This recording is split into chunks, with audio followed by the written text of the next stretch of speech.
Готови ли сме? Да. Записваме. Да. Супер. Добре, здравейте.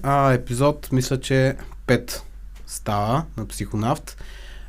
Много спешъл епизод, защото на гости ми е един от моите любими изпълнители, Явката Дълъга, Яжо Бейбе и така нататък, различни прозвища.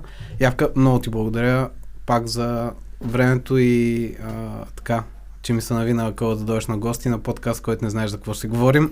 Аз много благодаря за поканата, да съм достоен гост, защото все пак съм в подкаст за психология. Нямам нищо зад гърба си така по-професионално, така че да видим. И на мен ми е интересно, ще видим, но на мен нещо какво беше интересно, първо да питам.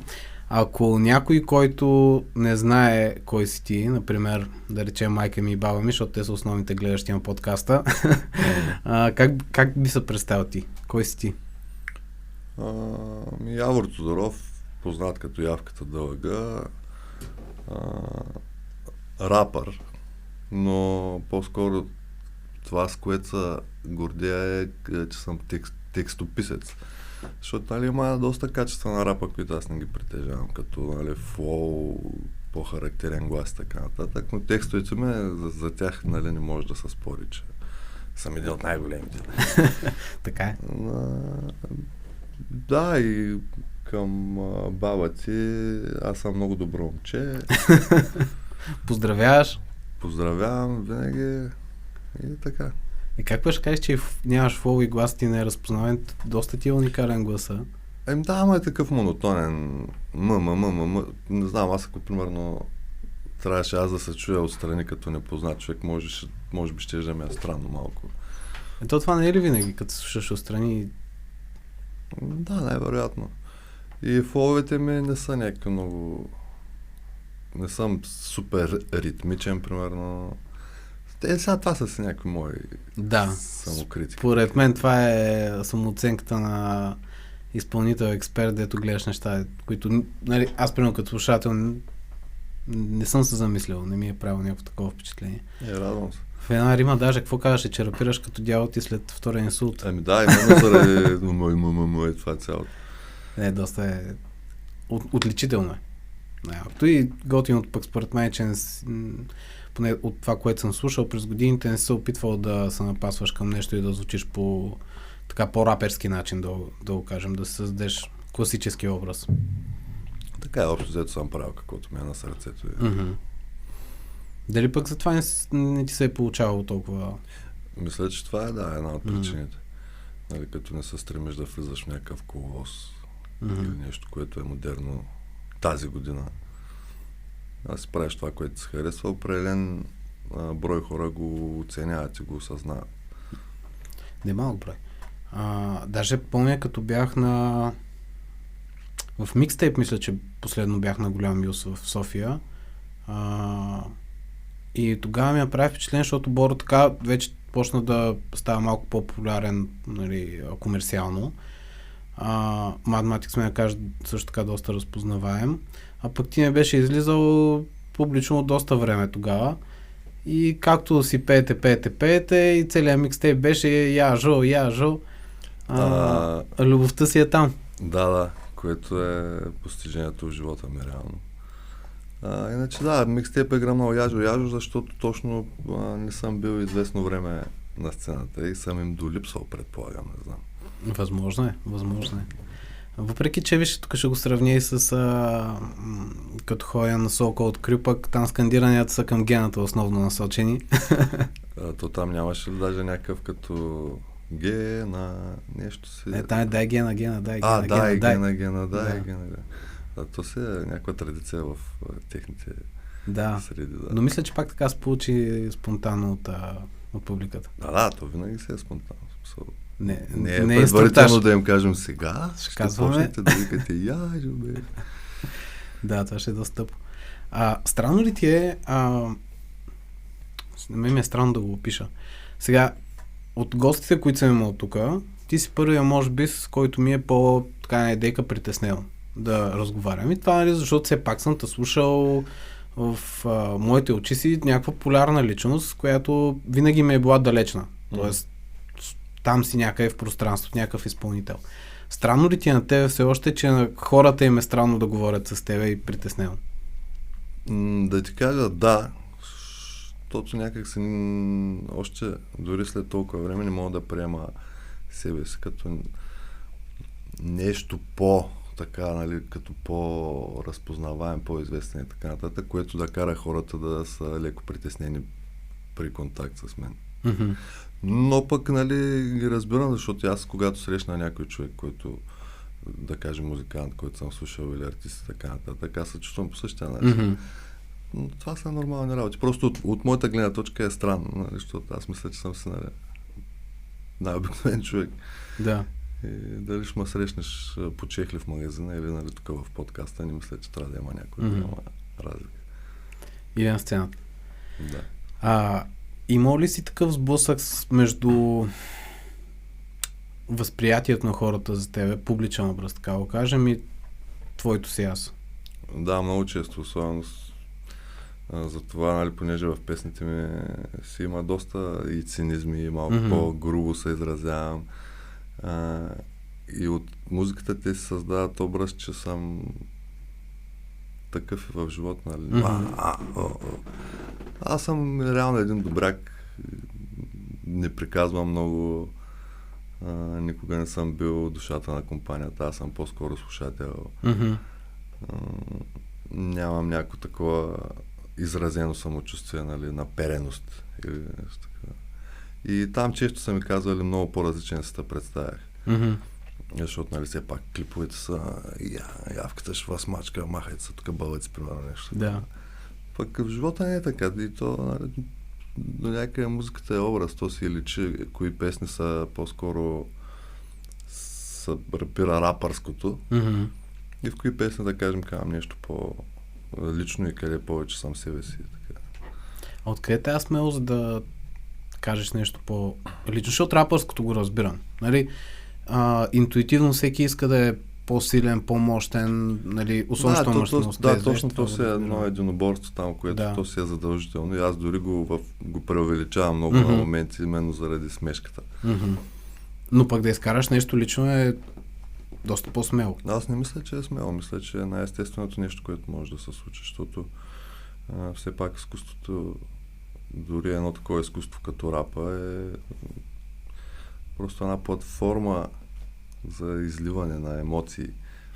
Нали, една от причините да творим е, че имаме нужда да споделяме, да се изразяваме по някакъв начин. Знам, че това са баналности, но е факт. И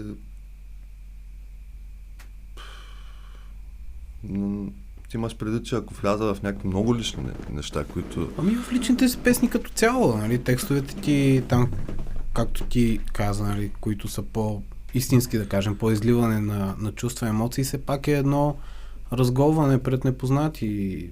Душевен ексхибиционизъм. Душевен ексхибиционизъм си абсолютно, да. Не, пак да ти кажа, не го намирам за смелост. Така съм го усетил като нещо естествено.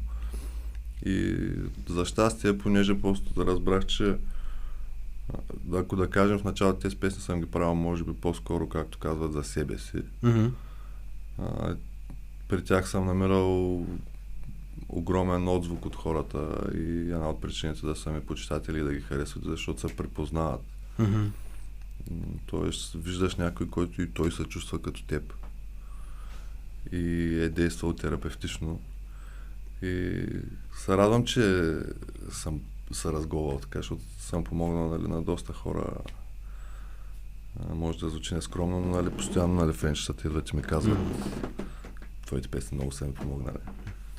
А това какво чувства? Това е най-голямата награда. Общо взето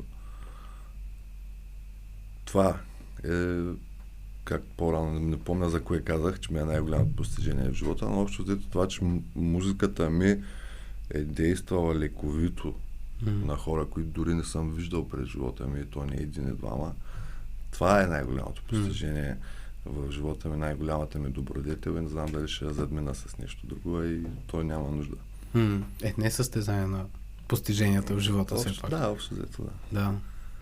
Силно е, много е силно. Като реализация, може би някой да дойде да ти изсипе това. нали, че си му помогнал. Да, и съм чувал много тежки работи от фенове, нали, сега не искам да влизам в конкретика, но плашещо тежки неща съм чувал и факта, че аз съм помогнал, пак казвам, после дори седиш малко и така се опитваш да осмислиш какво точно са ти казали в момента. Истина ли е, нали? Ако някой ти беше казал преди там 15 години, че щяха да ти говорят такива неща, хората нямаше да повярваш, естествено. Това е. Това, между другото, ми се случи, в Сърбия бях на Джордан Питърсън, преди така, може да кажа, че му бях доста фен напоследък. Не да го степенувам, но нямам толкова интерес към него да кажа, но в началото доста ме кефше. И му ходих на една лекция в Белград. И бях на такова meet and greet с него, което беше много интересно като преживяване. И менеджера му тогава излезе и каза: само ще ви помоля да не избълвате един вид прекалено много благодарности към него, защото му е трудно да се справя с това. Защото не обикаля света среща с много хора и едни 40-50 човека, всеки като отива му разкаже някаква лична история, по какъв начин му е помогнал. Той после сподели на общата среща, която имахме, че му идва това в повече и с това му е по-трудно да се справи, отколкото с негативния отзвук. Да, тя после главата ти гръмва от толкова много. Ти като психолог, нали, знаеш за какво става въпрос. Става едно претоварване от емоции и от лични истории. Нали, не всеки човек може да се справи с това подобаващо. Да, той предполагам, че и тогава попиваш възприятието на хората, че си нещо повече от това, което си някакъв спасител, някакво, ако щеш, гуру, лечител и шаман и прочее, което влиза в разрез с твоето възприятие за тебе и малко повече отговорност, може би, не знам, отколкото. Никога не съм го приемал като лечител и като шаман, както казваш. Аз само беше правил един клип, където си като лидер на секта. Да, там съм малко Heaven's Gate. Да, беше доста яко това. На мен ми се е случило само веднъж един клиент, с който бяхме спряли работа преди доста време и примерно бяха минали, мисля, че около 5 месеца и ми се запазва си час за среща. Аз бях много притеснен, защото ние сме приключили, всичко е наред и викам, тук нещо лошо ще е станало. И влезе само единствено да ми благодари. Да ти даде една ракия и... Да, общо заето за това и аз се препарирах. Не успях да реагирам по никакъв начин на случващото се в момента. Наистина ми дойде много тежко. Това нещо пък е хубаво. Нали? То е прекрасно. Не успях да го преработя. Май с това се спокойно. Да. То при нас порядко случва. Дори има един недостатък, че нали, когато много хора ти говорят такива работи, по време дори почваш да се обезчувстваш, не би трябвало към всеки човек да имаш индивидуален подход. Това е малко невъзможно. Да, всеки да имаш индивидуален... Странно е малко. Ти си фен на Джордан Питърсън? Виждам тук 12 правила на живота. Това е от студиото на Тони, не от мене. Но даже за първ път я забелязвам, между другото. Тони, това ново ли е тук? Ние имаме няколко книги и даваме клиенти да си ги слагат код. Така. Да, не. Виж, това изобщо не го бях забелязал от раздел. Гари Вайнерчук, имаме Шварценегър, Елон Мъск. Взели сме примерно 10 книги, които им е макеват, нали? Да. Просто за клиенти и ги даваме и те си изберат, ако искат да си слагат някакви книги. Ясно, виж тук без да ме питате, сте го сложили подходящо. Да, аз, защото и книгата видях и ти като каза, помислях, че... питам, защото аз малко го недолюбвам. Джордан Питърсън. Много е посредствен. Избухна в комерциалните среди, което много често, за съжаление, е признак, че нещо не е както трябва. Такива комерциални учени, комерциални психолози и философия, много често, ако се разровиш малко по-подробно в това, което говорят, са глупости и някакви заучени работи. Не знам, не го харесвам. Аз го гледах, когато беше преподавател мисля, че в Торонто, там, в университета. И той тогава си качваше лекциите безплатно. Да, помня, то тогава, извинявай, ще прекъсна, тогава реално никой не го знаеше и Да. Атила, рапъра, ми беше Да. казал за него и каза, че много харесва. И бяха само тези клипчета, дето са в... и може би някаква друга книга е имал. Да. Той беше в Белград също, между другото го видях. Атила. Невероятно, той Да. го обожава. Даже имаме някакви спорове с него. Така ли? Но да, ме просто, нали, вече не ми се влиза в такива. Ами, това, което ми даде на мене, първо, попаднах на лекциите му, не говоря за тези лекции, които са за Библията, защото той има много интересни лекции за психологическото значение на Библията, не религиозно, ами изцяло като история. Преди тях лекциите му чисто на тема психология и психотерапия. Бях се отказал до голяма степен от пътя на психолог. Бях се влязал занимавах се повече с продажби, ръководене на хора, така по-корпоративен тип щуртийки. И много достъпно ми дойде да си върна интереса, да си отворя стари книги и да видя, това може би пък ще ми е интересно. Впоследствие тази и следващата, която е черната 12 More Rules for Life, но основно докторантурата му се казва Карти на смисъла, Maps of Meaning. Тя на мен реално ми послужи като врата към по-стари автори. Да видя, защото мен ми е много интересно да чета за сравнителна митология. Какво общо между различните религии, различните митове, откъде идват шумери, пък или как шумерите свързват с християнството и какво означава това за човека, в крайна сметка, който го преживява, защото те не идват от тези истории, те са родени от някаква обща наша колективна преживяване. И впоследствие запознах с Мирча Илиаде, Джозеф Кембъл, между Джозеф Кембъл, ако не си попадал, е много интересен автор. И благодарение на него всъщност влязох повече дълбочина на различни места. Да, това е супер. Това по-скоро ми беше ценното. А за него вече като популярен последните години не е моята чашка чай, както се казва, определено. Самия факт, че книгата ти е брой правила за живота. Да. Маркетирано е, облечено по някакъв начин. Да. И съм чел доста анализи от доста по... как да кажа... добри в сферата си хора върху неговите. Пак така, без да влизам в подробности, просто мисля, че малко не е на себе си този човек, но да, няма значение. Със сигурност. Да. Ама то... Сега, кой е на себе си? Да, не, имам предвид, дори мисля, че не познава чак толкова добре материята, с която се занимава. Чисто от това, което съм чел, не само от което съм чел, което дори самия аз съм го хващал. Но аз не съм гледал нищо от сигурно от 7-8 години, нямам представа. Освен, че ми излизат някакви кратки клипчета, които махам, ама виждам, че е с едни странни костюмчета. Да. Библейски. Там при Джо Роган, примерно, ходи от време. Да. Плаче някакви работи, не знам. Ами да, особен типаж е. От психологията сигурно се разбира, защото е доста цитиран в различни трудове, научни трудове, което в принцип е белег в научните среди, нали, че щом някой те цитира, значи си направил нещо стойностно. Да. В един момент определено нещо става. Аз не съм експерт, че да го съдя така строго. Аз ще го кажа така, ако някой ще чете така наречената поп-психология, предпочитам да чете него.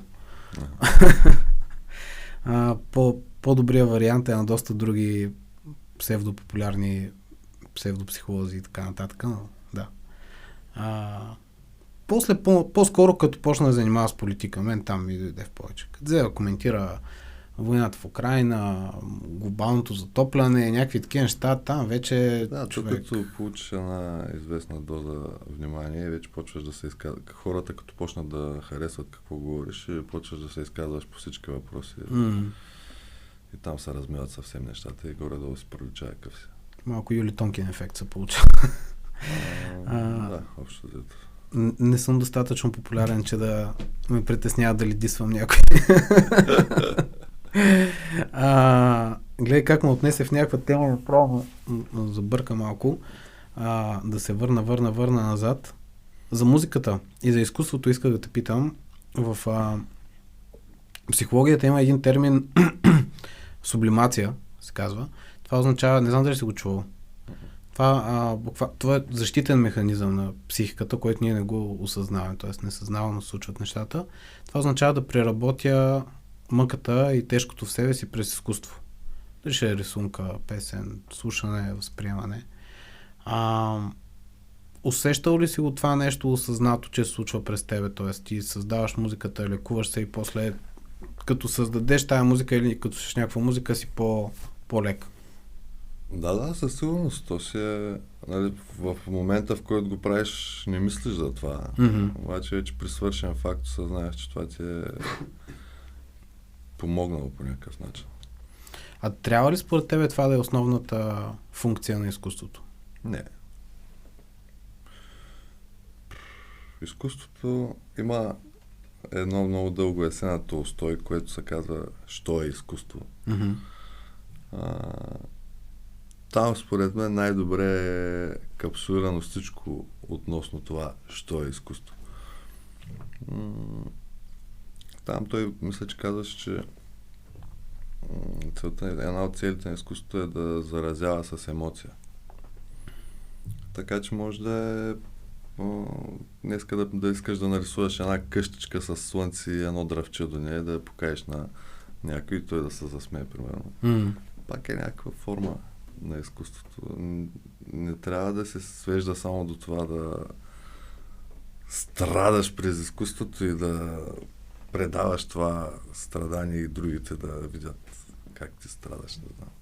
Ако това ти беше въпросът. Горе-долу, да. По-скоро трябва някаква палитра от емоции. Смях, сълзи. Точно така. Да. Нали, дори моите песни са... Смятам, че повечето са с забавен уклон и се комбинират нещата. Има и някакви, които са просто дори неутрални. Решил съм нещо да... тук имам един текст, дето горе-долу става и инструментал, който ми харесва, ще го запиша. Нали? Не. Просто случва. Да. Юнг, между другото, аз се обучавам в тази парадигма на Карл Юнг. Той казва, че идеите притежават нас. Ние сме само проводник. В контекста на това, което казвам, че ти не го осмисляш сега ще седна, пиша песен на тема любовта, примерно, и сега да пиша за това, то някак тръгва това нещо. Особено той, нали, анализирайки толкова много подсъзнателното, разбирам кой имаш преди, защото това подсъзнателно до голяма степен ни води и ние не го осъзнаваме, именно защото е неосъзнат.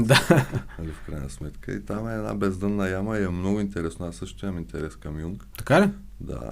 Повърхностен. Не съм задълбавал кой знае колко. И тълкованието на сънищата, нали, неговите теории също са интересни. Знам, че с годините психологията ги е подобрила от неговото течение. Не много, ти кажа. Така ли? Да, даже когато учих едната магистратура в Нов български клиничен психолог, тя беше психоаналитична, т.е. повече Фройд, нали, отколкото друго. И тогава ми направи впечатление и после тук в Нов български, в Свободния също съм карал. Направи впечатление, че по-младите, че аз съм много дърде, но да речем прясно завършили бакалаври, избягват от тези по-старите автори, сякаш е нещо от живелица.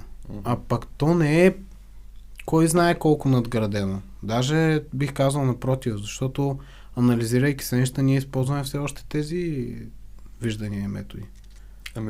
Имайки предвид, че психологията е малко субективна наука, според мен не е лошо да се мине през основите, вече после за да знаеш все пак над какво е надградено, ако изобщо е надградено.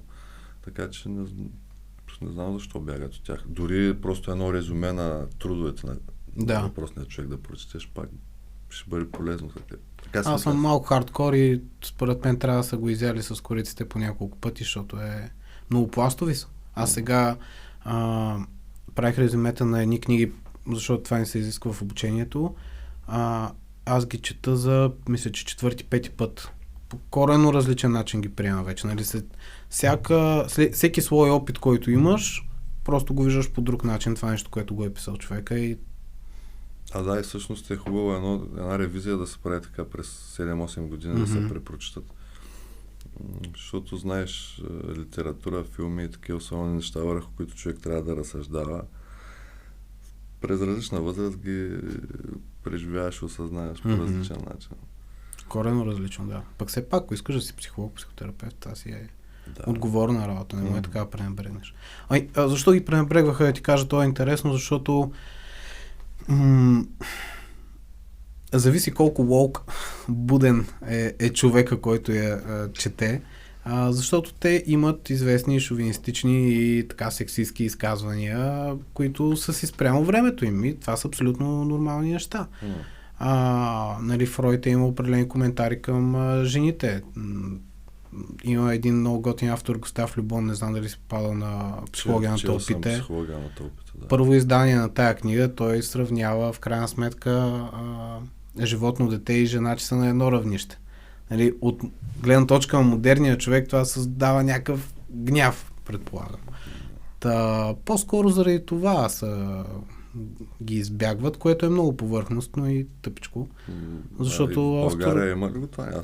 Това ме звучи като някаква американска, няма да ги четем тези книги, защото има сексизъм или едикос. В България слабо. Има ли такива хора? Слабо. Имахме едно много яко събитие, случка. Аз учих клинична психология и съответно клиничен психолог работи в болница обикновено. Тоест ние трябваше да учим доста психиатрия. Преподавателя ни беше феноменален. Той е един от водещите психиатри не само в България, на много международно ниво. Обаче е толкова цапнат пред устата, няма изобщо никакъв филтър. И той каза сега, когато ви идва на вас клиент или пациент, той ще почне да псува, си чувате всякакви щурти и те неща изобщо не трябва да ти правят впечатление. Тоест, ухото ти трябва да е грубо, защото ако му мигнеш, ще злоупотреби с това нещо, нали, човек. И съответно в лекциите това са всякакви генитали, майки и беше казал нещо свързано май с дали педераси, дали мъжки генитали, какво беше споменал там. И те много се бяха обидили колегите. Едното момиче се беше разревало, защото не можела да понася такъв език и аз викам, добре сега какво правим? Нали, се бяха дигнали на бунт срещу него. Зависи на какъв курс и поток попаднеш, в доста по-малко го има, отколкото в Щатите това. Слава Богу. Пък той там му отмина малко. Да ти кажа, аз мисля, че вече те крайно така наречени леви идеи се отмиват и дори в поп-културата вече се усеща. Да, то даже стана модерно да си анти това. То малко се скача от крайност в крайност, което защото ето виж доведе до съвсем друга политическа нагласа у половината от американците, която можеше да не е толкова озлобена, ако нямаше другата крайност. Това между другото, виж, ме връщаш на темата с Питърсън, той в начало точно това му беше основната теза. Защото той стана известен покрай тези woke неща, покрай използването на местоименията. И той тогава основното послание, което имаше и много ми допадна, е ако натискате прекалено много, ще извадите неща от сянката на човешката душа, което не е красиво. В смисъл, ще натисне от другата страна и така и стана, в крайна сметка, както кажеш. Половината американци са озлобени. Да. Той тук и в Европа се усещат, само че там поговорим и за расовата основа, нали? Почва да се връщат едни настроения от 7-8 десетилетия по-назад, които не е добре човечеството да се сеща за тях. Не е добре, ама се сещат. Ще видим какво ще стане. Сещат се. Тук сме по-нечувствителни на расова основа, сякаш в България.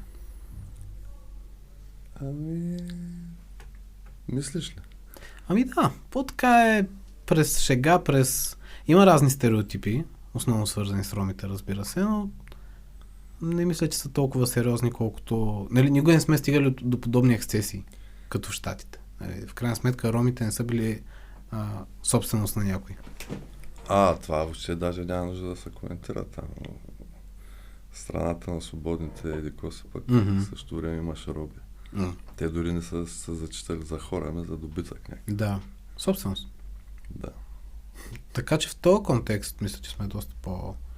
Мен беше много странно. Аз бях в Щатите 2012 на така студентска бригада и отиваме в една дискотека, пуснаха, не помня коя песен сега ще ти кажа, но N-word, нали, идва и аз, да я избълвам и един приятел чернокошкът ме хвана и вика, Стефан, къв ме спря, вика, спасихте направо тук от голяма мелачка. В същото време пък сега примерно ходят, да кажем, Кендрик на концерт и 30-40% от хората в публиката са бели. Mm-hmm. И особено най-известните песни, когато всички ги скандират, не знам дали са мютват белите, като има думата нига, нали? Предполагам, че зависи от къде изпълнява. Не знам. Аз не съм мютвал в Европа. Отиди примерно в Германия на концерти. Да. У нас песен ма нига. То с рапър вече не го помня кой беше. Той беше YG. Това им е хубаво на концерт в Австралия и хората ще кажат само май, нали? Май брада. Да, това си е тяхната крайност. Са тяхните, странни глупости. Да. На темата с... Виж как хубаво минахме към за нас какво е типично и... Аз имам един проблем, че като ми тръгнат няколко мисли и трудно ги завръзвам. Всички имаме вече към едно. този проблем. От бързината на информацията, може би, която залива. Точно, човек, всичко е заради тези телефони. Аз почвам да ставам много такъв песимистично настроен към технологиите. Към тази точно конкретна технология с социалните мрежи. Късото съдържание, краткотрайно съдържание. По-скоро вреди. Много вреди, да. Направо, аз го усещам по себе си, усещам го и по другите. Аз се чувствам страшно затъпял. Убива креативността. Тук на това ще ти кажа, че креативността страда много от това.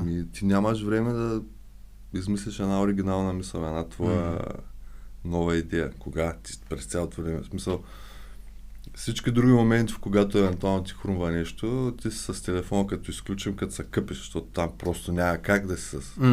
Ама ето туалетната е едно от местата, където хрумват по принцип на едни от най-гениалните неща, ти си с това и губиш ценното време. Да. Така е. В банята му да сложиш такъв екран, дето е... Да. Или просто да си вземеш някакъв... протектор, че е за под вода и си цъкаш. Карчите телефоните са повечето вече... Относително водостойче, ама да не чуват повече хора, че почне и там да става лошо. Това е между другото тема, която си говорихме с предишни гости няколко пъти. На мен е нещо, което най-много ме направя е като шофирам и гледам колко много шофиращи използват телефона докато карат. Даже рекордьора, който съм виждал, беше една жена зад мен, ще ме удари. Тя беше 2 телефона. Едновременно. С краката ли кара? Нямам представа с какво караше, но Господ я пази нея. И аз си мисля, че сме загубили основното си умение да ни бъде скучно. Даже скоро ми излезе едно клипче. Така. В едно такова рилче. Да. Един човек, който обясняваше, нали, че скуката е просто есенциална за нас. Има ли така дума на български? Есенциална. Има. Защото, нали, другото, което е и всичкото това съдържание на английски, и това, че мозъкът ти почва да губи българските думи или много термини, които дори нямат българска дума все още, защото са нови. Обаче не искам да ги ползвам, искам да го казвам на български и се получават и такива глупости като есенциална. Съществена. Ето, виж каква хубава дума. Много. Да. Много хубава. Аз за какво казвах, че е скуката. Че скуката е съществена. Защото точно в периода на скука ти идва креативността, съзидателността. Добре, животните изпитват ли скука? Не мисля. Всъщност изпитват, то при тях по-скоро, аз ще съдя по кучето, защото имайки куче, трябва да станеш малко експерт на тема как да се изразходва енергията. При тях по-скоро, както и при децата, не е скука, ами е неизразходена енергия. Имат нужда да се изразходят. Да. Но като я изразходят, нямат проблем да седят примерно 3 часа и да гледат в една точка. 3 часа. То кучето ми цял ден от 8 часа сега седи на дивана и голям кеф. И ние като хора по някаква причина сме еволюирали да изпитваме такъв тип скука. И сме за скуката, може би, ни е предизвикала да се запълваме времето с някакви неща. Дали ще е рисунки пещерни или там еди-коси нещо. Да. И затова е полезна тази скука. Ти не може... Отделно някъде четах, че за един ден приемаме толкова информация, колкото преди 100 години хората за цял живот. Така е. Не знам дали е вярно, дали е точно един ден или една седмица, обаче това е безумно. Доста реалистично ми звучи, ти кажа, защото наистина информацията, която мога да приемеш ти за един ден, ако ползваш активно социални мрежи и гледаш телевизия. Да, бе, ти представи се, ако си преди 100 години на село, това едно селце там, примерно 300 човека, какво ново ще разбереш днеска? Тук на някой клюка, Да. на кой му се разболяло телето, щиш на нивата, ще такова, ще хапнеш, ще легнеш да спиш. А тук от само 10-15 секунди виждаш неща, които са в съвсем друго място на тази планета, съвсем различни хора и те се случват някакви странни неща, някой как пада по много интересен начин или някой нещо смешно казва и такова, което мозъка ни не е пригоден, може би, за толкова много информация. Не е пригоден. Ама то другото, което се случва е, че обикновено нуждата от разсейване, т.е. скуката, що не искаме да ни скучи, защото искаме да се разсеем от нещо вътре, което става в нас. Да. И има една много яка книга "Вниманието", която анализира навиците на хората и също казва, за да прекъснеш вреден навик, не е идеята да го махнеш, сега това нещо няма да го правя, примерно, ами да анализираш себе си, ами не само го заместиш, ами на първата стъпка е да го анализираш кога се появява. Тоест, ако примерно аз сега съм тръгнал да пиша нещо и си хвана телефона да се разсеям, от какво се разсейвам? От това, че съм блокирал, от това, че съм несигурен в това, което пиша, трудно ми е, лесно ми е, какво се случва, какво ме кара мен вътрешно, за да се разсеям от това събитие. И по този начин да анализираш себе си, примерно като караш. Или скучно ми е, или се сещам за нещо. Мен ми се е случвало много често така, карам си и то като караш, нали, мозъкът ти не е заед с всичко, което се случва и се сещам за нещо, което не ми е много кеф да се сещам за него в момента. И имам моменталната нужда да се разсея от това. Да. Така стигнах до осъзнаването, че за мен е това краста и почнах, нали, да махам телефона далече от мен в колата, за да може изобщо да не се изкушавам. Да, бе, така е, защото ти дава бързата доза допамин, която ще те успокои, ще казват, че този ефтиният допамин, бързият допамин е много вреден и си е направо като той се е пристрастяващ. Той си е много пристрастяващ, да. Той като захар, наркотик също е абсолютно. Да, дори нали, няма ли някакви вече такива състояния, чисто клинични за пристрастеност? Има, е по-лошо от пристрастеност. То за пристрастяване има. Предния гост, Филип, също ти ми го спомена, знам дали се познавате с него. Да. Те работят и с дигитално зависими деца. С децата. По-лошото е при малките, т.е. бебетата и ранното излагане на екран, на екранно време, защото там вече има дефинирана придобита аутизъм, мисля, че така се казваше. Екранен аутизъм. Да. И това е вече много страшно, защото то детето е безизразно, то не възприема емоция жива. Човек, те почват да проговарят на 5-6 години и то не е много сполучливо. Изобщо не е сполучливо. Това вече е масово. Сега ние виждаме първото поколение, което горе-долу е израснало с телефоните, което нали... Джензитата. Да. И то пак не е точно така, защото джензитата малко по-късно в детството им на 8-9-10 годишна възраст им влизат телефоните и дори тогава не е било... Даже по-късно, да. Може би, да, и дори тогава не е било чак с такава наситеност. И вече виждаме при тях, ще ме извиняват джензитата, обаче има много багясали хора. И това, имат и тази нервност, дето не могат да седят на едно място, винаги трябва да правят нещо. Един филм не могат да седнат да гледат. Какви ще бъдат тези, които растат сега, дето буквално са, нали, и приятелям, които го правят, дето за да се нахрани детето му, дава телефона, за да се успокои. Повечето ми приятели, за щастие, добре подхождат към целта. Обаче, не знам, защото имам добри приятели, но в останалия свят, като се огледам, просто виждаш едно дете, майка му седи пие кафенце, сложила му телефона. Той е в количката. Да. Сложила му телефона. Той има стойка за количка с телефон. Не пия. То с мозък няма време да възприеме това е дърво, това е човек, това е кола и така нататък.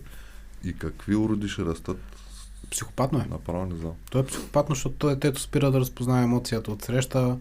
Първите 2 години основната ти роля като родител е да му даваш с тяло подкрепа и грижа, потвърждаване, че аз съм тук и не си сам, нали, безопасно е. И на второ място, то виж, едно малко дете, като почне малко по-така да става съзнато, то прави нещо и те поглежда.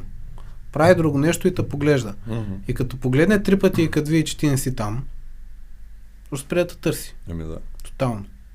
И няма никаква обратна връзка от света, дали това, което правя сега смешно ли е, не е ли смешно, лошо ли е, хубаво ли е, пляскаш ли ми, радваш ли ми се, какво се случва, нали? То търси тази информация, за да си изгради някаква матрица. Да, той ще стане голям човек, ще отиде на гарата да чака влака, ще му падне батерията и той ще получи паника така за 15 минути. Да, абсолютно. Той няма лошо, как ще ти падне батерията, ще се возя с влака примерно 3 часа, какво ще правя? Ще гледам през прозореца като някакъв дебил. Сам с мислите си. Ти не е лошо. Или не дай си Боже да си говоря с някой във влака. Да. Айде тази асоциалност, която... То всъщност, нали, аутизма има нещо такова, дето не може да гледаш хората в очите. То си е спектър и зависи. Не съм много специалист по аутиста, но генерално да, асоциалност. Да.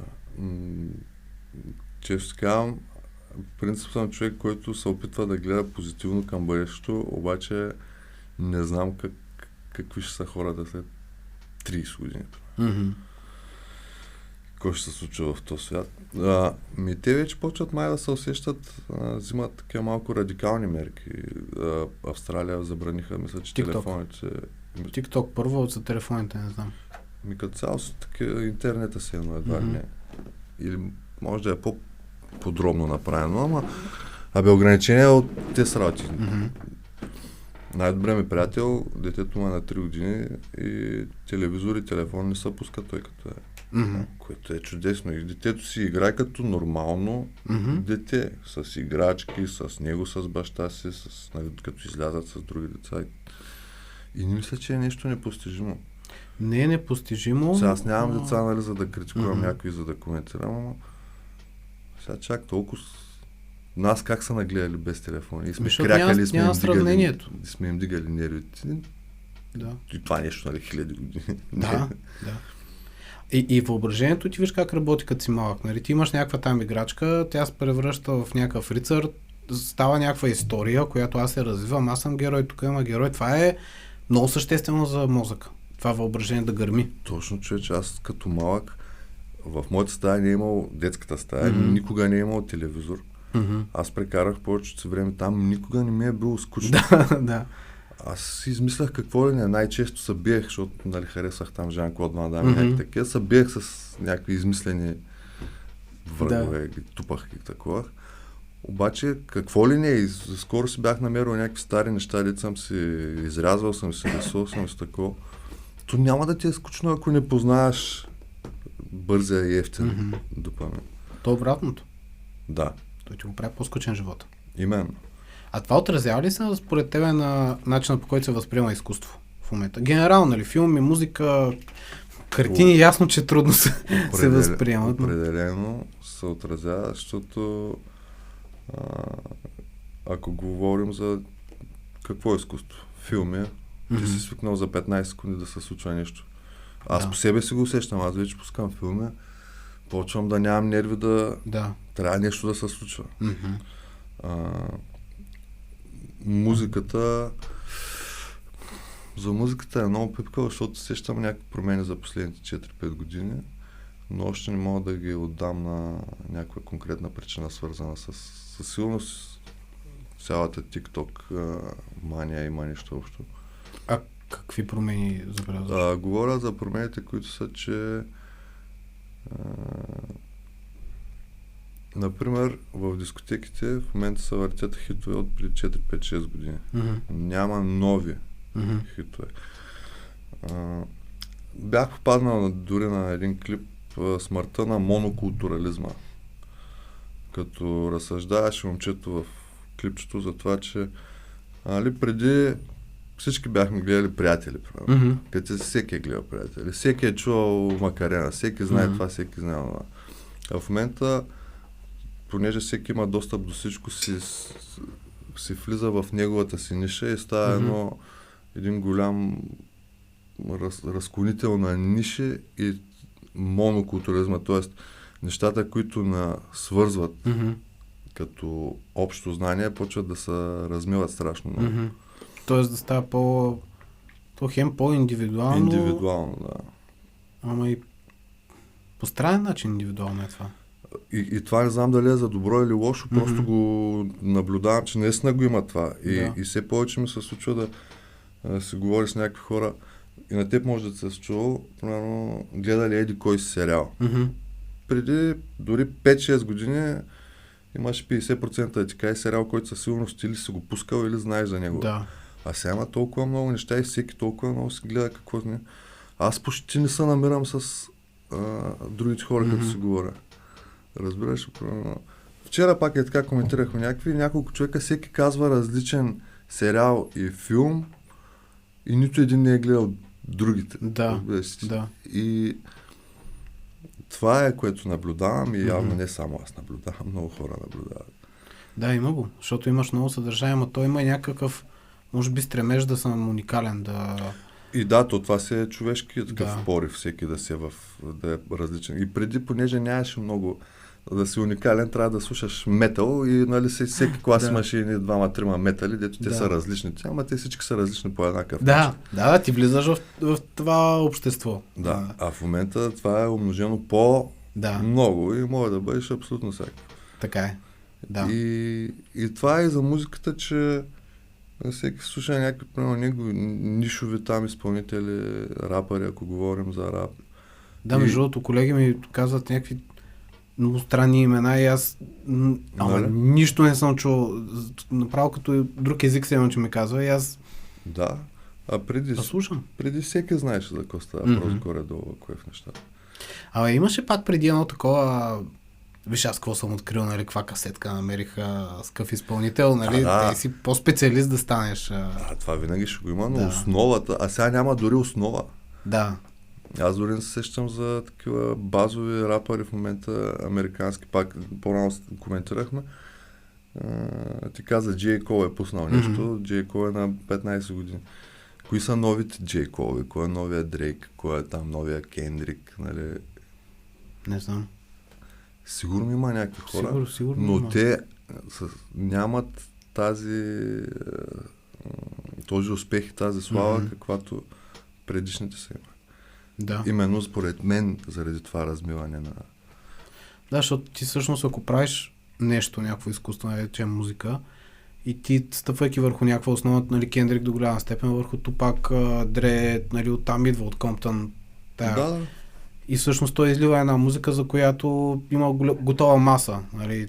Това поколение с тези нагласи расли като него. Да, готови сме да го възприемем това нещо. Именно за това се казваше новия еди кой си, новия еди кой си. В момента няма новия. Да. И другото, което е TikTok е новото радио. В смисъл, че TikTok наглася кои песни да станат известни. Нали? Една песен като гръмне в TikTok. И получава много слушания, защото нали, всеки човек, ако чуе някакъв звук, дето му харесва, какво е това, еди с коя песен, влизаш да я слушаш. Да. Те затова и имат такива стратегии музикални, дето първо си пускат музиката в TikTok, там примерно 15-20 секунди, надявайки се да стане тренди. И после вече и клипове. Това не го знаех. Да. Аз съм малко край на тая тема с поп-културата, между другото, даже нали, конкретно в България за нас това за мен е... Не искам да го слагам по това чадър, но като цяло е чалгата нещо, което най-много ме тормози заради повторяемостта, еднаквостта и нагласенето. Това сега нещо, че го направя по определен модел да се случи, за да се слуша и съм твърдо убеден, че хората затъпяват благодарение на това, защото не експериментираш с нова музика. А пък, знаеш кой не експериментира, психологически погледнато? Страх от експеримент имат хората, които са много силно травмирани от нещо. И предпочита нещо познато, нещо супер предвидимо, нещо, което просто ще ме задържи в тънтата и няма да чуя нещо различно. И няма да ми е скучно. Защото сега, примерно, ако трябва да си пусна любимата ми, може би, изцяло песен на света е на Pink Floyd Shine On You Crazy Diamond. Не знам дали си я слушал. Да. Ма тя започва минута и половина. С странни звуци. Тя докато започне, аз съм се нахранил вече, нали? Но пък изслушвайки, имайки любознателността и интереса към нея, ти преживяваш друг тип емоции. Аз първият път, като я чух, плаках. Без да разбера защо. Просто тръгна от някъде по радиото и чух началното соло, дето е Гилмор.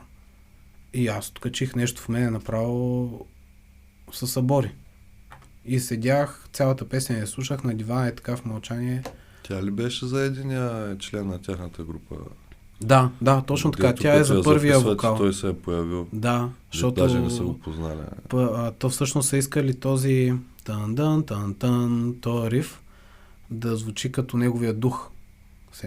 И като са го записвали това, той тогава влиза и Гилмор мисля, че обясняваш, че той е приличал на собствения си дух. Да. А нали, той за хората, да кажем, влиза, те не са го виждали от да кажем 10 години там. Да. Интересно съвпадение. Доста време. Експериментирането с музиката, слушане на нова музика, възприемането на ново изкуство е според мен умение, което сме загубили в бягството от скуката. Защото колко повече емоции преживяваш, толкова по-богат ставаш и по-адаптивен към живота. Мислиш ли, че не се стига просто един праг за жанровете, защото съм си мислил за, примерно, художественото изкуство. Минаваш, имаш някакви първобитни, после имаш древногръцко, римско, едисико рисуване, стигаш Ренесанс. После разни бароци, рококота, так, отиваш импресионизъм, кубизъм, мобизъм, експресионизъм, по време се стига до Джаксън Полък и до Ротко, които са просто и там минимализма, примерно, и това модерното изкуство, което е просто някакви неща. От това да е нещо ново, то е просто... И не са ли стига един таван, дори ето в музиката по някое време, ние може повече да няма какво друго да измислим. Нали, такова е майката. Абсолютно не се пресне. Бил майката. Има ли според теб някакъв такъв таван, който може да се стигне? Това да е причината специално за музиката и за киното? Те се изчерпват тези неща в крайна. Може и да има. Тъжно е, ама аз предимно слушам рок, блуз, метал, такава музика и не съм слушал много нови автори. То колко да го развиваш да го прави. То затова е за всъщност и нови стилове. Да. И трябва да в твоя стил да измислиш нещо ново, за да е интересно. Но би трябвало теоретично някой ден всички разклонения да се изхабят, не знам. Много е възможно. Да, то виж и в рапа всъщност, нали, имаше си някаква вълна, нещо типично, което случва, после излезе. Също след трапа има ли нещо по-ново? Като виждане и течение? Сега гледам, че правите немалко такива хард, леко като метал неща. Метал рап, което също не е ново. Нали? То не е ново, да. То ню метал. Просто е едно като трап с хардкор. Не знам дали е модерно, просто защото скоро с едно момче се запознах, което слушаш такава музика. Той от малките. Но пак, нали, рапа е дал безброй стилове. Да. Още от 80-те, 90-те вече всякакви нью-йоркски, уесткоски, Майами бейс, дори това е. И съм страни някакви хора, ето, нали, дрънкат на истинския рап 90-те години и слушат едно и също нещо с години и години. Аз вече като пусна нещо такова, освен ако не е от сантименталните ми, дет много си ги харесвам, ами пусна нещо ново за мен, да кажем 94-та година Ню Йорк, само като чуя един характерен бум-бум и римите и всичко, аз съм се наслушал на това, много слушам повече. Обаче в същото време няма нищо ново. Не знам, аз не слушам много музика напоследък. Така ли? Да. Що така според теб? Не намирам нищо за слушане. Въртя се и ние същи се с тази работи и то по-скоро от навик, не толкова, че. Няма да намирам. Влизам умишлено, търся нова музика, търся нов рап, други са, нали, стилове. Няма. Аз съм човек, който от, не знам, може би 6 годишен, като си лягам, с сестра ми си пускахме касетка с музика и заспивахме на музика. И това ме е било цял живот. Музиката беше живота ми. В момента няма какво да слушам. Не съм си представил, че ще се стигне някой. Това ме натъжава, като ми го казваш чак. Тъжно е, защото в редките случаи, когато много редки вече случаи намеря нещо ново, което ти даде онова чувство, да те кара да повториш песента, да ще пак и пак си припомням каква радост беше това нещо. Но вече не знам. Аз наскоро паднах на един български изпълнител, той е самостари. Има 2 песни, човек. Мисля, че 2 или 3. Казва се младо момче Fly Good или нещо такова. Не знам дали си пада на него. Fly Good. Много интересни клипове с много препратки към различни неща. Примерно едната му сцена беше тая класическата от този скандинавския филм, където играят чак със смъртта на брега. Седмия печат, да, Seven Seal. И текстовете му са много интересни и преминават през различни флове. Имаше буквално 2 песни има, примерно 300 сабскрайбъра, а пък много високо качество на видеята, много видиш. Трябва да го погледна със Fly Good, мисля, че се казва със сигурност. Но той е последния, може би, на който съм попадал. Най-интересният, между другото, който слушам, не знам дали си, защото той е британец, този Рен. Не. Той е скандален, но Рен, той е изпълнител. Вече не е нов, но изкарано скоро нещо много, много интересно. Той е рапира и пее и свири. Той прави такъв тип перформанс. Първата, която му чух, между другото пак песен, която ме е разплаквала, казва се Хай Рен. Здравей, Рен. И той е като психиатрично заведение с такава нощница, с акустична китара и рапира между себе си, който иска да се излекува, и себе си, който иска да го завлече обратно на дъното. Борбата между двете. Да, много е яка песента. Обаче пък всичко е заснето на живо, лампите как премигват, всичко е направено като жив перформанс. И не сме впечатляващо да са Остейч свири много добре на китара, пее прекрасно. И всичките му песни са, нали, няма албум, ами е концептуална поредица. Последната му беше за Винсент Ван Гог, само че Винсент Ван Гол. Само че модерно в този свят, ако примерно той беше паднал в затвора, Стари Найт, Звездна нощ, и вижда през решетките как вали сняг. Много интересни неща. Силно го препоръчвам този типаж. Направо е биеце. Ще го видя, защото аз търся вече какво да... Но не става и така за карам колата и го слушам. Стопират, заслушват в това, което иска да ти каже. Мен нещо, какво беше пък много интересно да те питам, това си го мисля от 10 години сигурно. Не съм чел Виктор Юго, но знам за какво стана въпрос в романа. Как избра човека, който се смее за... Защото винаги ще свързан с това, между другото. Някак супер много ти пасва и ако щеш направи сега 10 албума, за мен явката ще е човек, който се смее. Как го избра това за корица и тема? Чисто заради първо корицата, защото много ми хареса самата корица на книгата. То си е директно оттам. И двете всъщност корици са оттам. Човека, който се смее, това съм пак заради корицата. Романа не е релевантен тук. Така ли? Да, романа няма нищо общо с... Много е хубав, много труден за четене, но всичко е от заглавието и от корицата. Това е. И много хора, дори фенове мои, се четат романа, мислейки, че има някаква препратка вътре, там няма нищо общо. Нали, като изключим образа на Gwynplaine, който е главния, химически изкривен, да е постоянно с усмивка. Имало е такива, дето за циркове ги уродяват някакви хора да са интересни още като деца, за да са интересни после в цирка. Аз го взех заради самата препратка, усмихнатото лице с сълзи, как може да се усмихнат, но отвътре да се плаче и така нататък. От това и просто звучеше много добре човека, който се... Доста добре звучи. Да.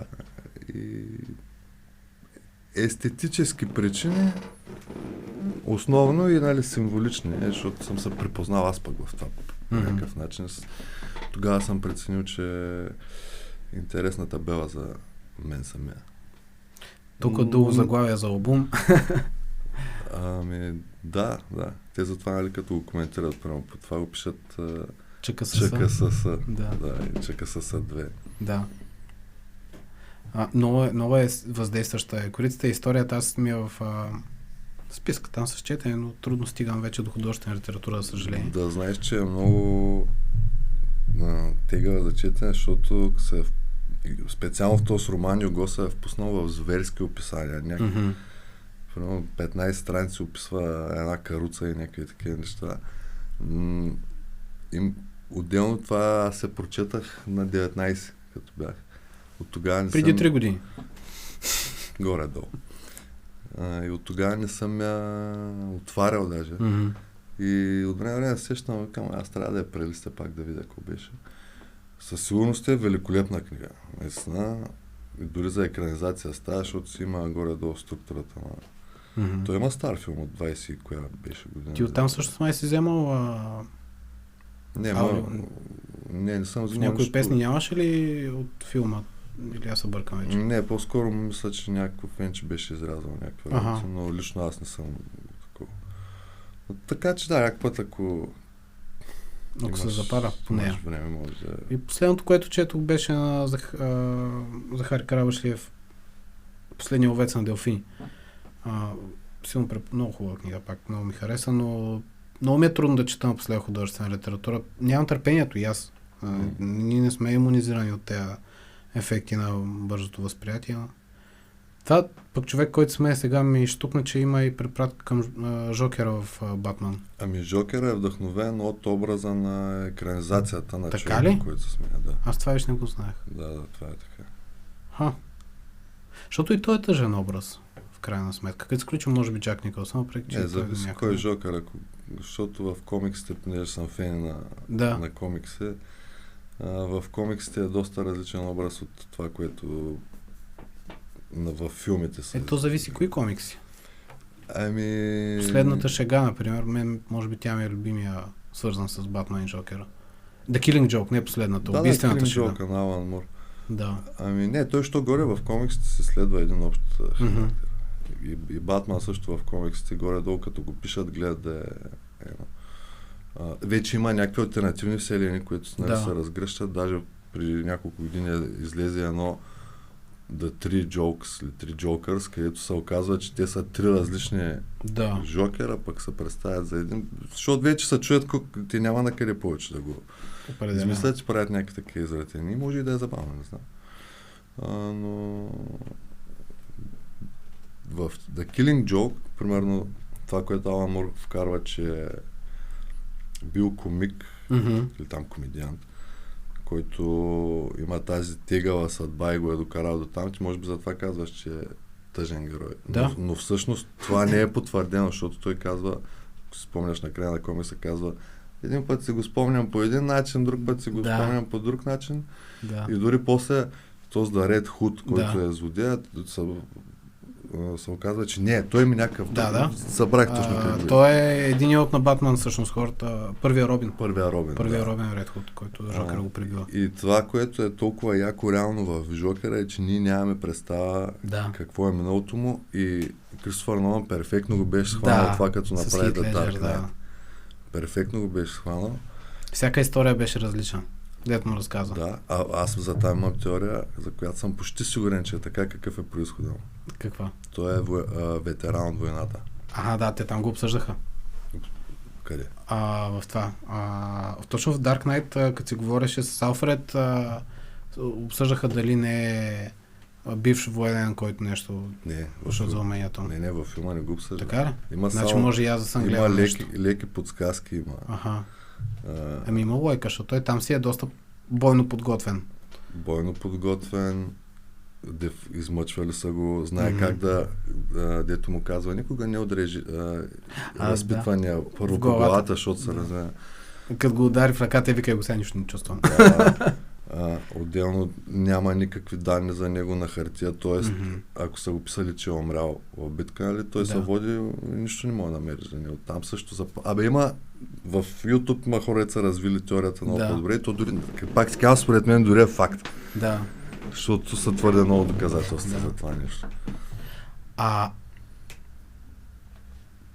Там колко трябва да е потънал в образа Хит Леджер, че да се изгуби. Защото той, аз като гледах този филм за първи път, бях плашещо добър беше там, Ами, като Жокера.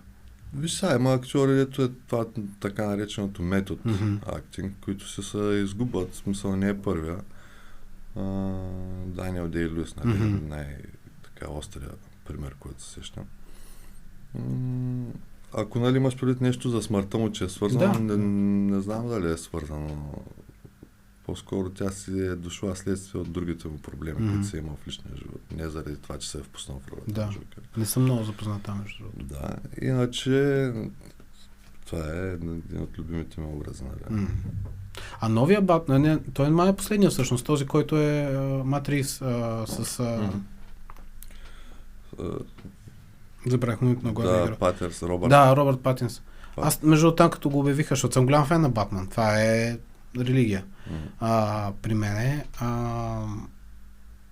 Не бях много развълнуван, като видях, че той ще го играе, пък филма много ми хареса. Абсолютно по същия начин бях. и аз. Така ли? Да. Странно ми беше, че той ще играе Батман, обаче като го видях вече и по трейлерите и по това. Просто и за мен е много важно как им седи на Батман, как му седи долната част на лицето, като Аха. е с маска. Кристиан Бел, колкото и да го обичам, за мен да е един от най-великите на нашето време, не му отива да е Батман в класическия смисъл на Мгм. думата. Аз още, като излезе първия Батман там 2005 или кога беше, В смисъл от на Нолан. от проекцията, Нолан да. трилогията да уточня, да. Като му видях тук стичката, защото не знаеш, има едни джукички, Мгм. едни малко и не Да. такива. Няма кой знае колко изразена челюст. Към този въобще не изглежда добре като Батман. Хубаво, че е Кристиан Бел, нали, Да. по други начини да е достоен. Компенсира доста, да. Да, но примерно Бен Афлек и Патисън са много Мгм. по-добри, чисто, защото аз с комикса го свързвам. Нали? Мгм. Ти прилича се пак на Брус Уейн. Да, да. Затова Патис и отделно е младичък, нали, да не забравяме, че Млад е. в новия филм Да. още те първа са усушва коста. И сега Да. май месец ще ли да почнат да снимат втория. Втория, да.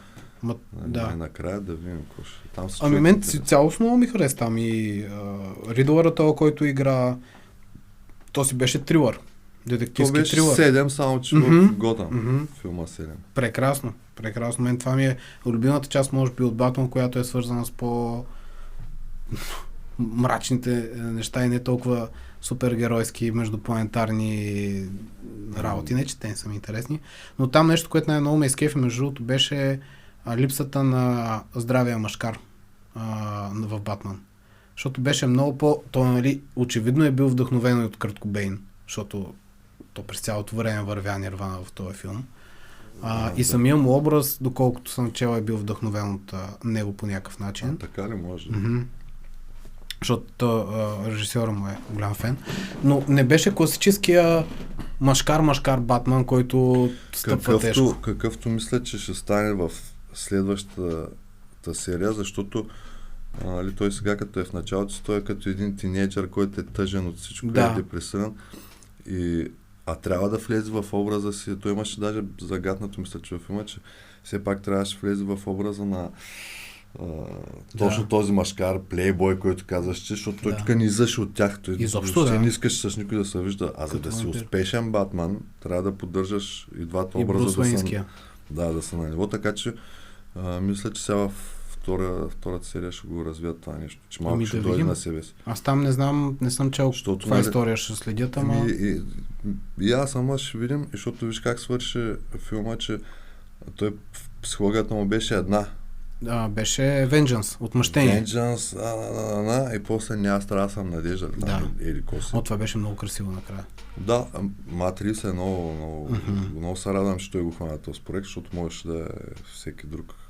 То цялата символика там с заливането от водата, потопа, Да, щеш да. библейската, нали, препратка и пречистването и накрая Пречистване. надеждата е... Според мен това са неща, които на човек му въздействат без да разбира изобщо, че този символ в момента ми влиза на мене в главата по Общо такъв взето начин. символиката, да, във филмите може би се слага и не само и в всяко едно изкуство, Мгм. се слага по-скоро за да действа подсъзнателно, а не Да. директно. И там вече Юнг трябва да... Ами той е всъщност Кембъл. Той между от Кембъл, който ти споменах в началото, той пише за пътя на героя и обобщава 12, мисля, че или 13, не помня колко етапа бяха, през които минава един герой във всяка една история общо взето. И Джордж Лукас я хваща тая книга и през нея прави Star Wars. Всъщност, за да покрие тези архетипни А това стъпки на базирано ли героя. е на Аристотеловите 5 сюжета или 6 сюжета? Не. Колкото са? Той е по-скоро изцяло работил през митологии, през митове и легенди. Тоест, хваща, анализира Упанишад, там индийските, китайските, азиатски, европейски, всички тези митологии. Аз това ще се окажа, че съм го извлича. срещал, защото като съм се интересувал за писането на сценарии и така нататък, там има точно едни такива, Мгм. да кажем, 15 истории. Ако който и филм да го хванеш, примерно, Да, или да. роман, пасва в една от тези два пътя на героя. Точно. Най-вероятно е това. И другото е, вече те са на Аристотел, ще излъжа 5 или 6 или колко бяха, които са героя. Примерно едното е героят тръгва на пътешествие, Да. второто е героя се връща от пътешествие, третото е еди си какъв там прелом и пак всичко Ами опира може и да има нещо вдъхновено, защото са подобни. Пак е The Call to Adventure, нали, като призове нещо. Властелина на пръстените. Да, ето ми любимия филм, между другото, на мен. И книги. Аз там в Силмарилион и другите книги, които са вече, нали, Кристофър, който ги едитва, съм се изгубил яко. Аз така и не съм чел Властелина на книгите. Жестоки.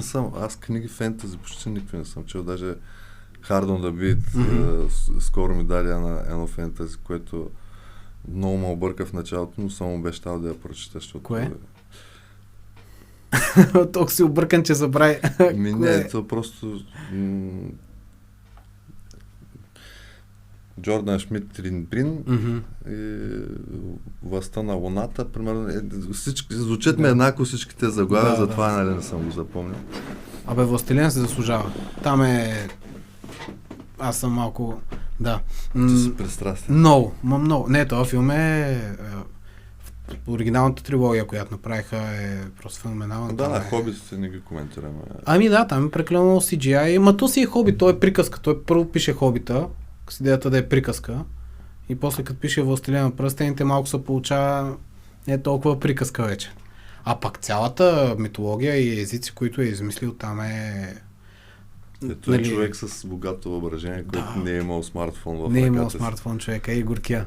Трябва да му спуснем един смартфон. Вярно ли е, че той е тръгнал да разказва на децата си приказки и оттам му се развива цялата нещо? Той има и детска книга, негова, Мистер Блис, жестока е.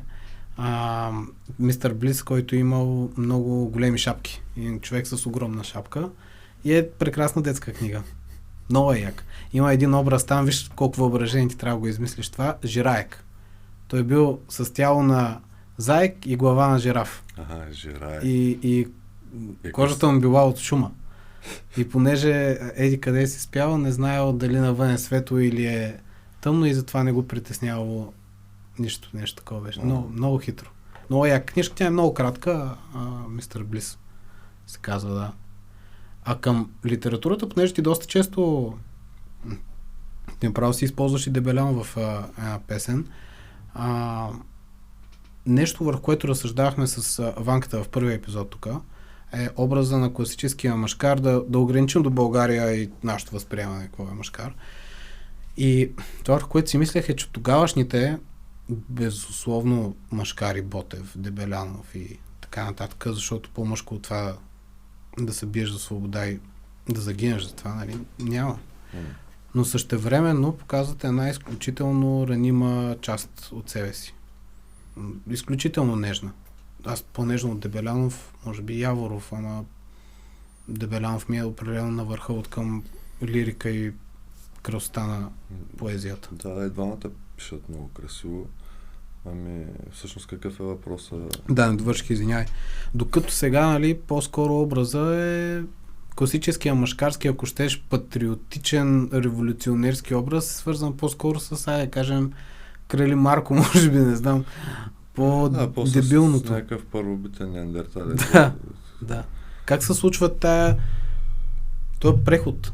Защото ние го имаме едното в историята си. Очевидно, народопсихологията ни е родила тези хора и сега сме, аз за да съм мъжкар, трябва да съм да не съм много емоционален, да не си показвам, нали, чувствата, защото това е разнежено и превзето.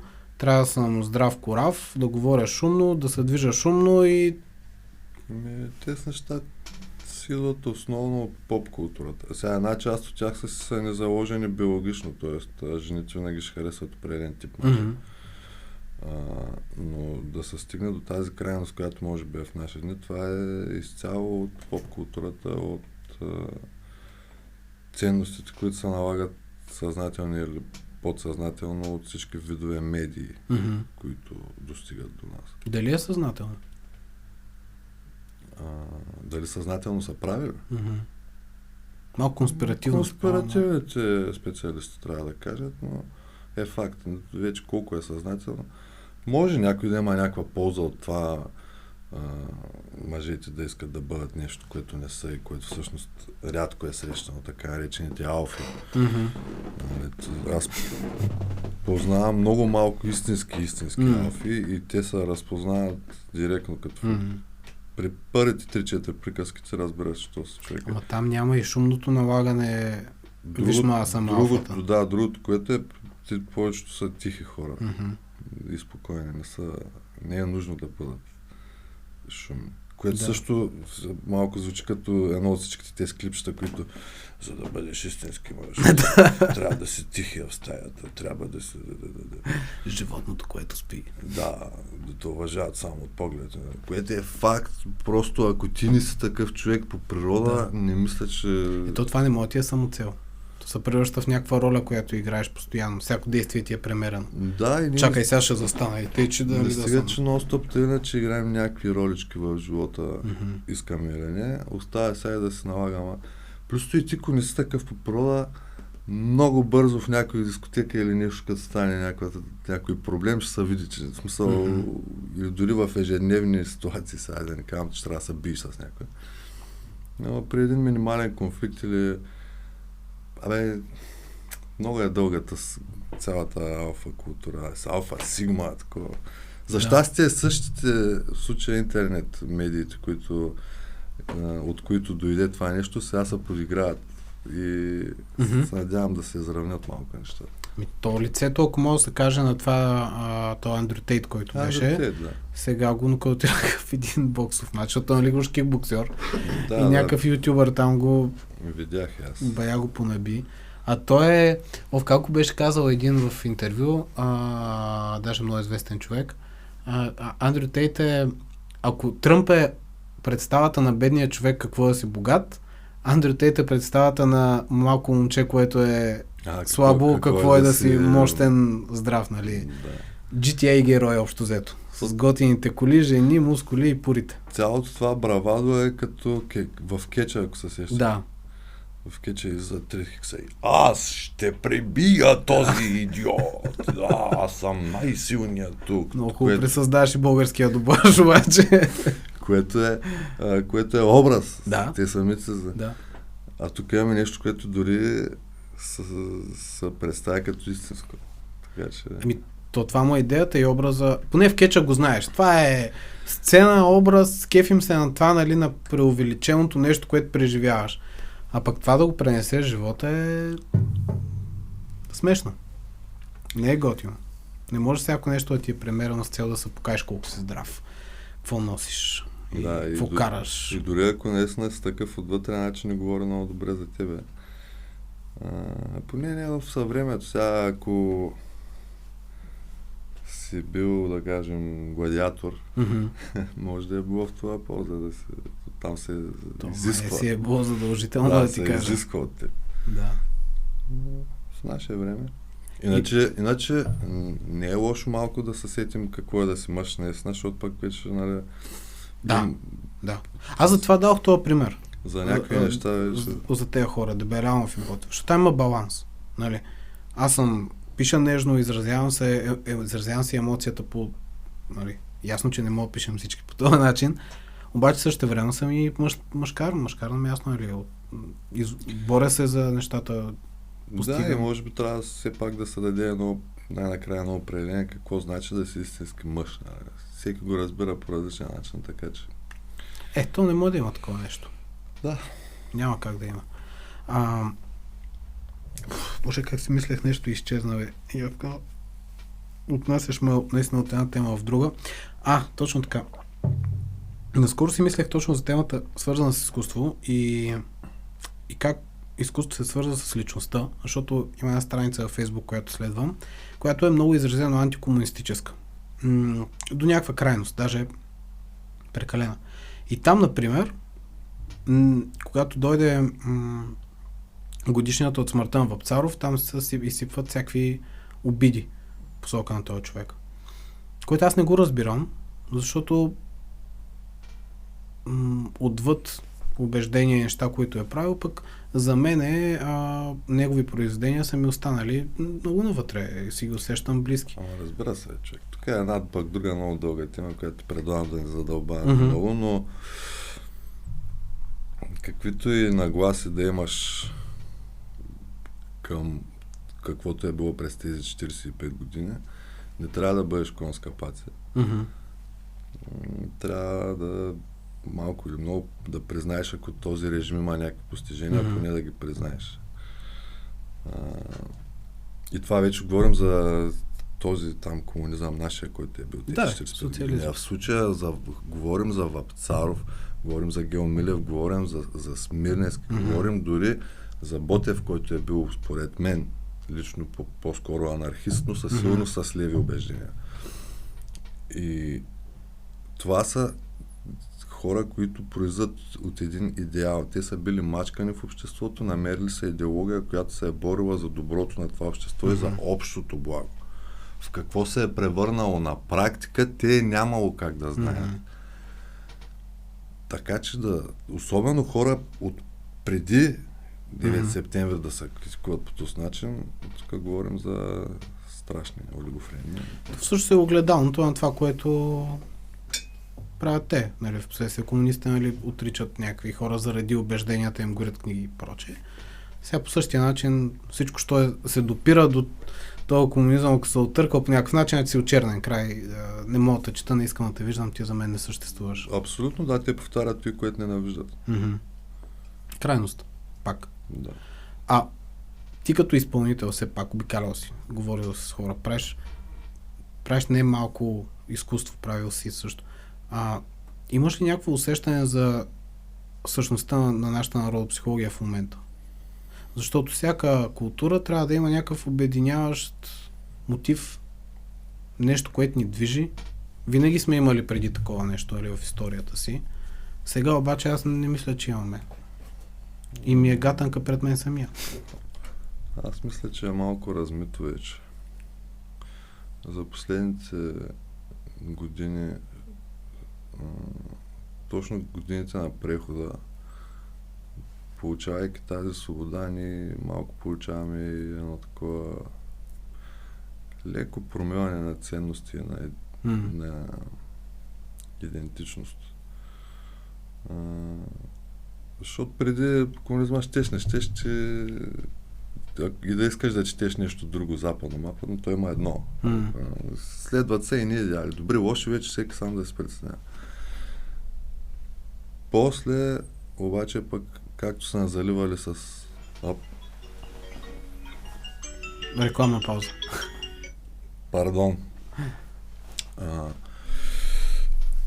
Отново се повтарят недостатъци, с които са били в един режим, се случват, ако са заливали от Русия, да кажем, с нещо, някаква пропаганда, после почват да заливат от Запада с някаква пропаганда, само че не толкова директно и диктатурно, а под формата на поп-култура, както казах, и на медиа.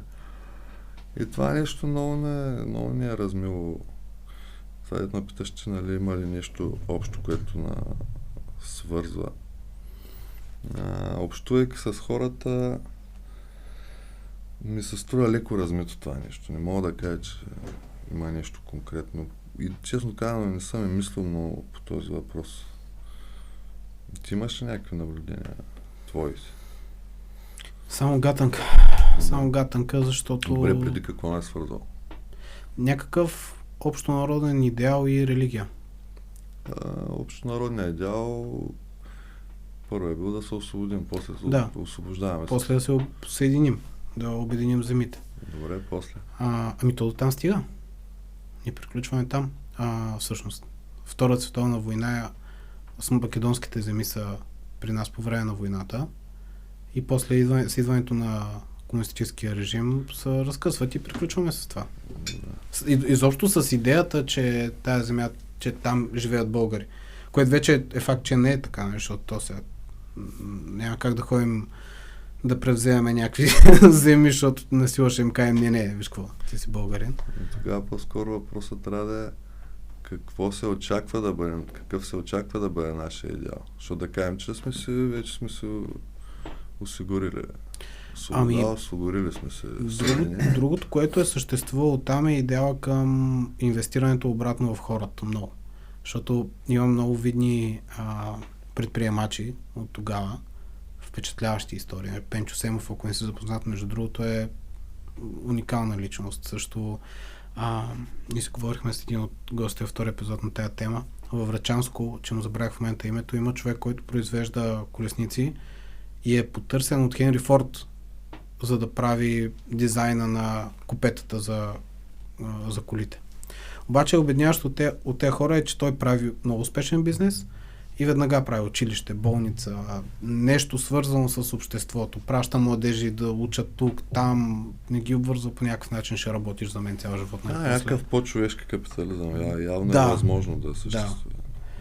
Разбира се, това е идеалистично. Докато в момента, ето не е само при нас това, идеята на успешния предприемач, нали каква е?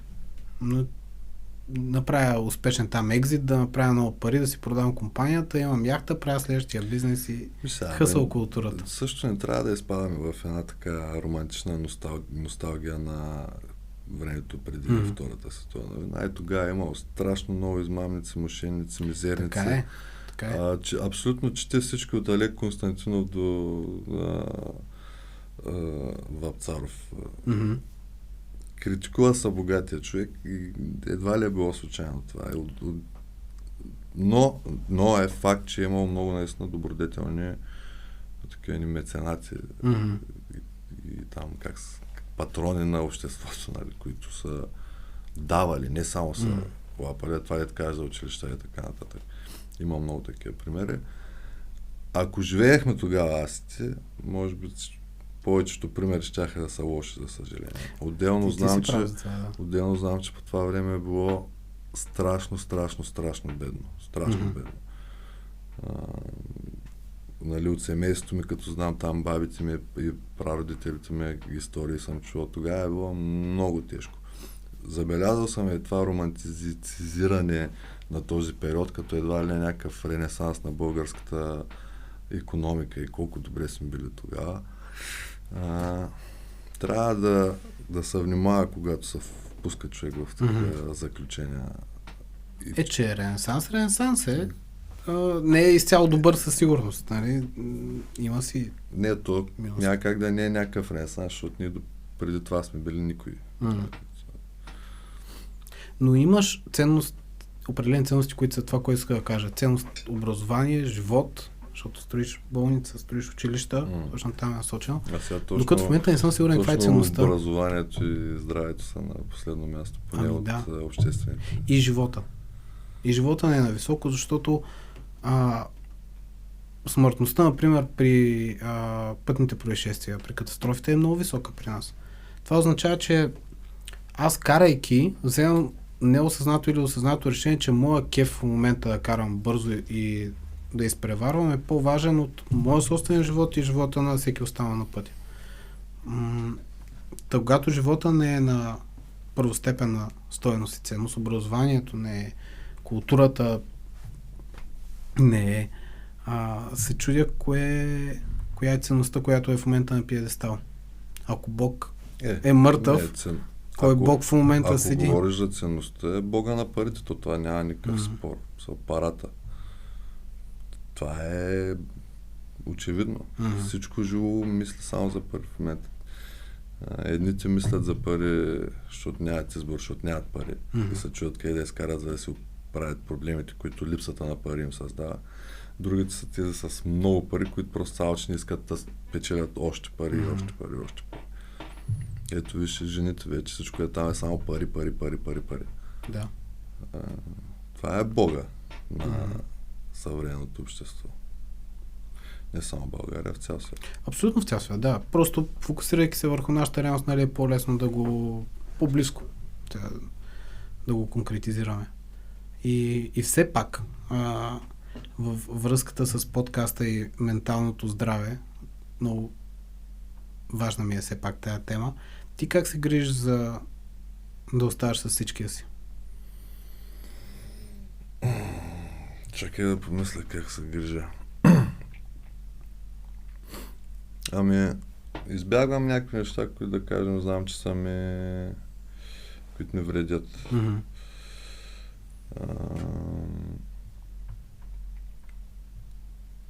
Например, съм имал периоди в живота ми, в които ужасите, хорорите, филмите, примерно, ми въздействаха много.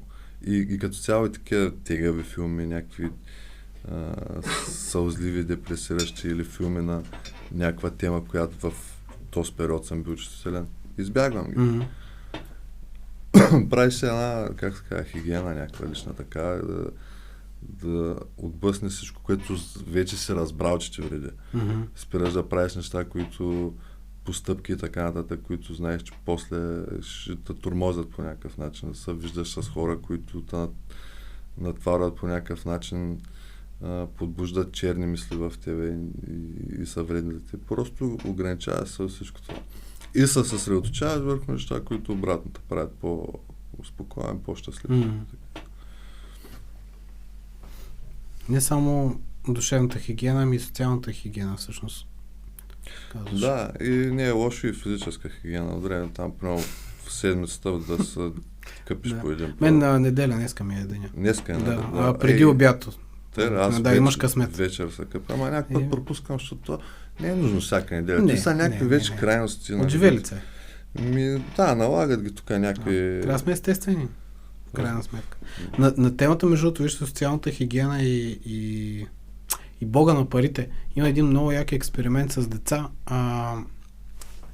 Звучи кофти, нали, че има експеримент с деца, но не е такъв гаден експеримент.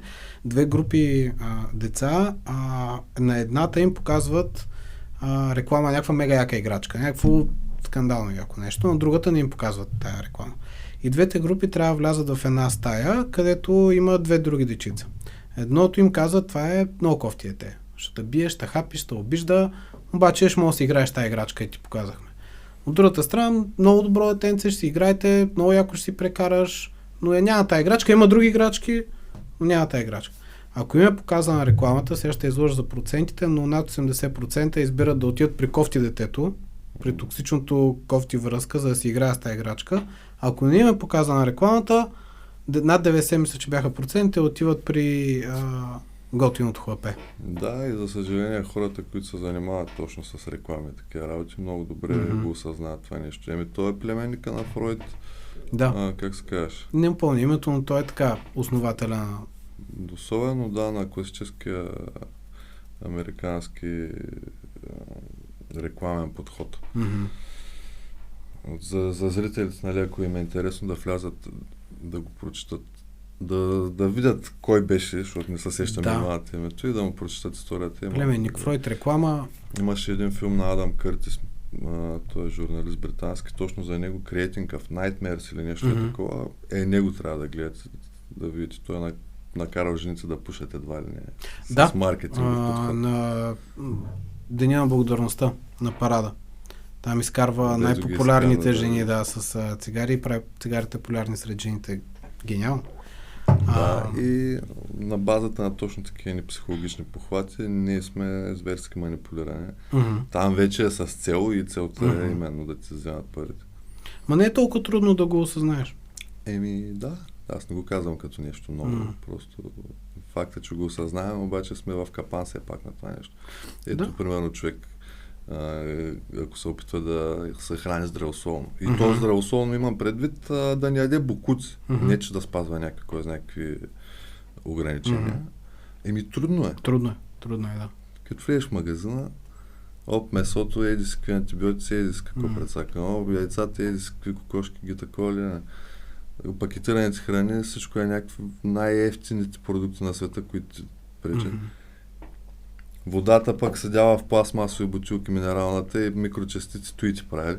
Но и ти прави и ти трябва да се побъркаш. Да. То не може да се вманичим на тема здравословно хранене все пак, защото трябва да живеем на село. Не може и не трябва. Става тумач. Да. Нали, човек трябва да се спазва, да избягва, пак казвам, бокуците да се избягват със сигурност. Нещо, което е... Ама вече, ако много са... че там са отива в едни крайности. Това го казах, защото системата те поставя в ситуация, в която ти нямаш изборът да отидеш на село, да живееш както преди колко години, ама тогава няма да имаш нормален начин на живот. Това в момента мисля, при мен е тънката граница между в контекста, примерно, на обличането с дрехите. Нали? Искам все пак, обличайки се, да изразя нещо от себе си, но и не искам да ставам роб на някаква марка. Много... да станеш роб на марка. Ами, да, нали, защото марката... Особено като знаеш, че продават маратонка за 200 евро, а цената им да се произведат е 5. Максимум. Максимум.